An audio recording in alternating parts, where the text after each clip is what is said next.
Hey guys, Trent here coming at you with another video. So it's been a while since I made a video, but since I did a vintage update as well. So we're gonna get back into things here by doing a little vintage update. I got some pretty cool stuff to show off.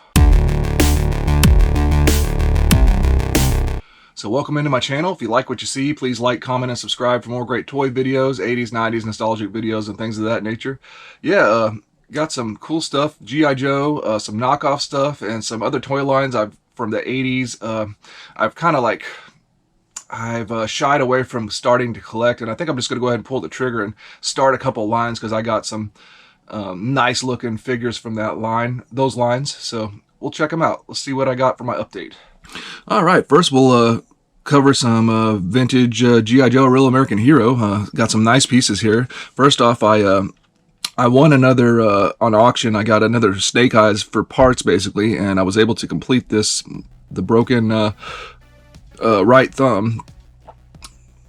This one does have a little bit of a white stress fracture on it, but it's better than having a completely missing thumb. So I've got basically a complete vintage 1982 Snake Eyes now. I have his demolition bag as well, but so I was really happy about that. So I went ahead and repaired that Snake Eyes completely, and then I'll throw those other parts of the other Snake Eyes up for sale. Unfortunately, the Snake Eyes that I won, fortunately other than that little minor white stress fracture, the arm that I needed was good with the thumb, but the rest of the pieces, some of them look like they had bite marks like on the head and stuff, so it's not going to be the greatest resale pieces, but anyways, so pretty good, pretty close to, I'll call that good. I got a nice complete 1982 straight arm Snake Eyes, very nice. Then I won an auction lot on a high bid, and I have some other pieces from that lot that weren't complete, like the later G.I. Joe. I think it's the Ice Saber. I'm just missing a few parts from that, and there was a few guns and stuff like that in there. But there was two vehicles in the lot that just came straight up complete. These ones are kind of easy though, but hey, I don't mind. One is this what is it? The LCS, I think, the light reconnaissance sled. So that's a neat little small vehicle, and it looks like it had everything to it. And man, some of these early 1986, some of these early G.I. Joe vehicles are just like, they're made so well, so quality, that look at all the pieces are still there. Everything looks, it really looks almost brand new still, even to this day. So really happy with that. It's got the windshield, the little piece that goes up here, and both these little guns on the side, the back gun. Now I'll have to double check if something goes there. Oh, actually, I think that's where this piece snaps in. So I think that's it. Complete LCS, I think, light reconnaissance sled. So got another little Joe vehicle. And then here's another cool one. The Armadillo tank. That one was what, 1985? Yeah, 1985. So this one's easy. You should always get it complete for the most part. It's always going to have, because it didn't have a bunch of stuff on it, so that's nice. But the decals look good. I washed it off real quick. Even got the decal on the inside. So yeah, nice little smaller vehicles, and completed the Snake Eyes. I got a nice little update on my vintage G.I. Joe collection. All right, recently I got a pretty nice toy lot from shopgoodwill.com. I had intended to only keep a few pieces and then resell most of it, but I ended up keeping more than I thought I was going to. But I got some really good stuff in there. One of the least exciting for me, just because it's 90s, a Kenner Predator. This is the Stalker Predator.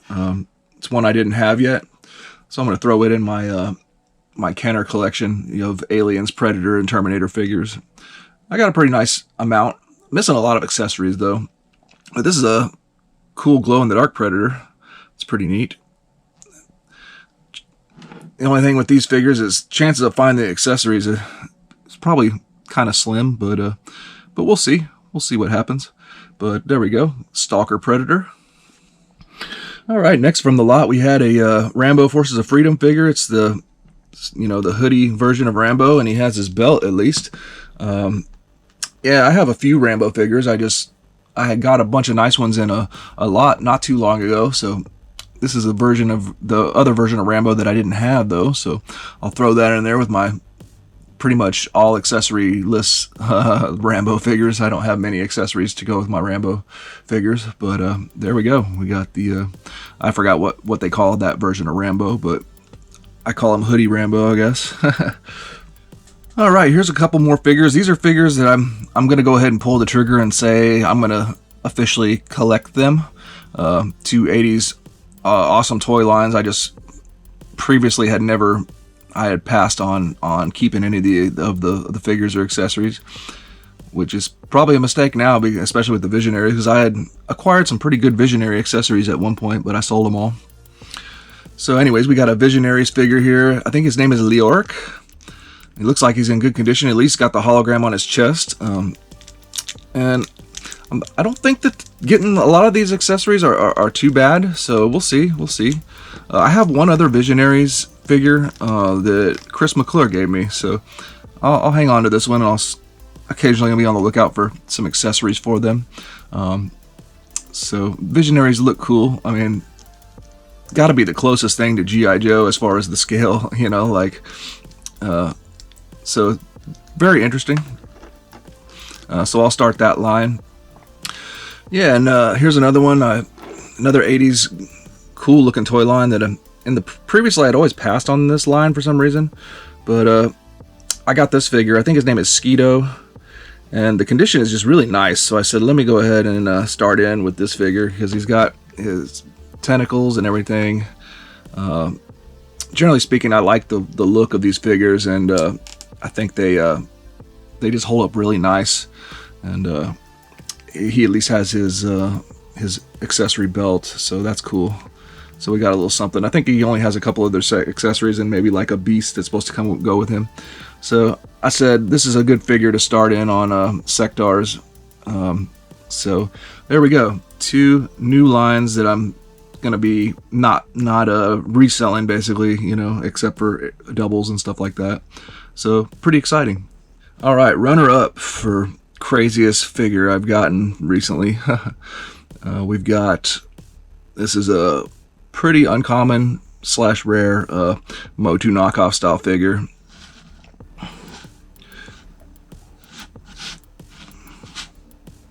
So if my research is correct, this is a Skull Force Underworld Warrior.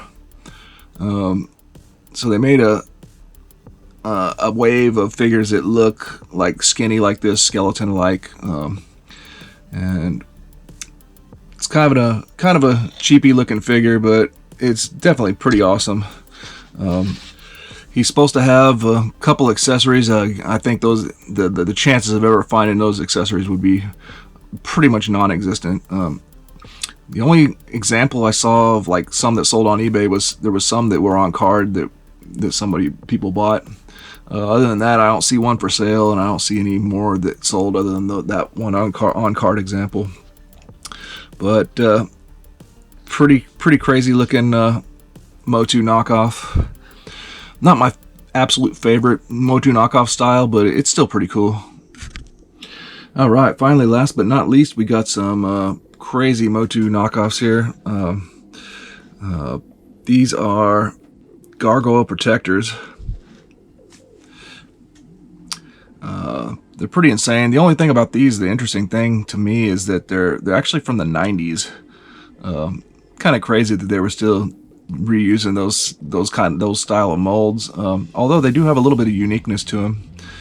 So we got two Gargoyle protectors here. We got the Mohawk style head, vampire looking head, and then we got the demon, devil horn head one. And I think that's the only two variants or figures that exist in the line, actually.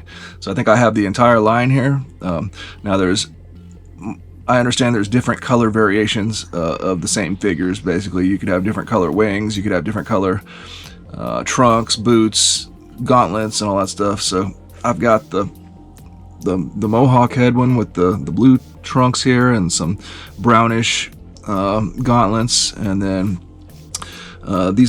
these figures though both have the same color wings and the same color boots. And then my demon horn guy has the red trunks with the bluish gauntlets and stuff. So interesting. Very fortunate these have their wings still attached. Most of the time that's not going to be the case. Most of the time the wings are going to be missing or broken off or something. The only flaw on these is that the crotches do bust up easily, and these ones did have some busted crotches, but you can't really notice it when the figure's standing up, so it's good enough for me. It's going to be much harder to find them in better condition than that.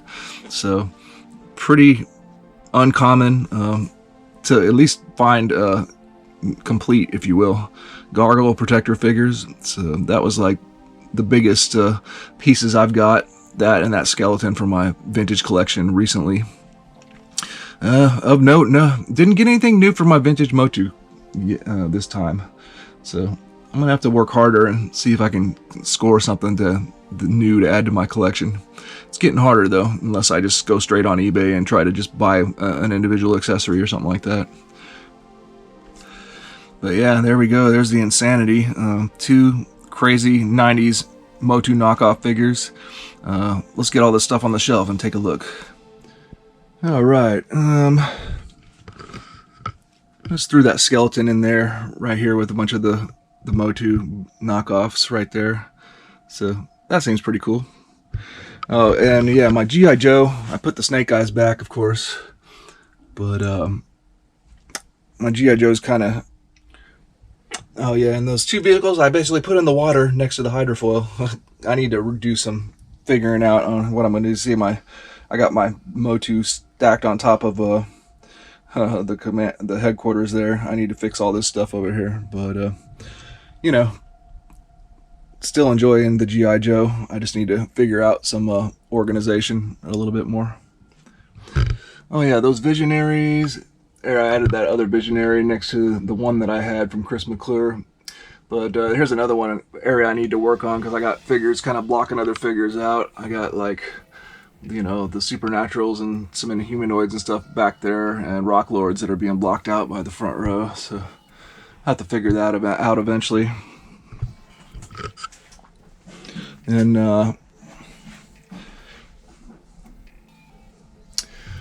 yeah, the Sectaur I just threw up there for now. I have to figure something else out with that.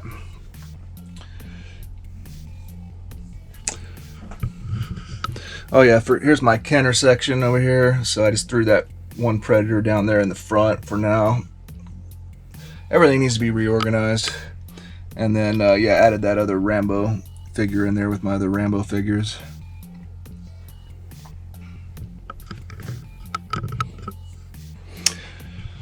And for Blackstar, yeah, I have the Blackstar kind of scattered around. I got that John Blackstar with the dragon there, so I added the Overlord in right here.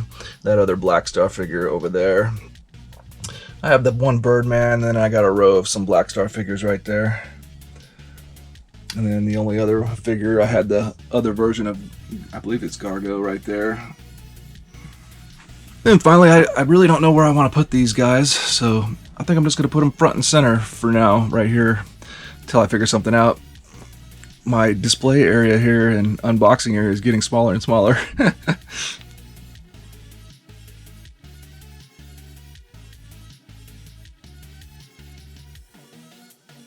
Well, alright guys, that's going to do it for this one. Quick vintage update. Hope you enjoyed, and we'll get back into opening some modern toys again. Please like, comment, and subscribe, and we will see you in the next one.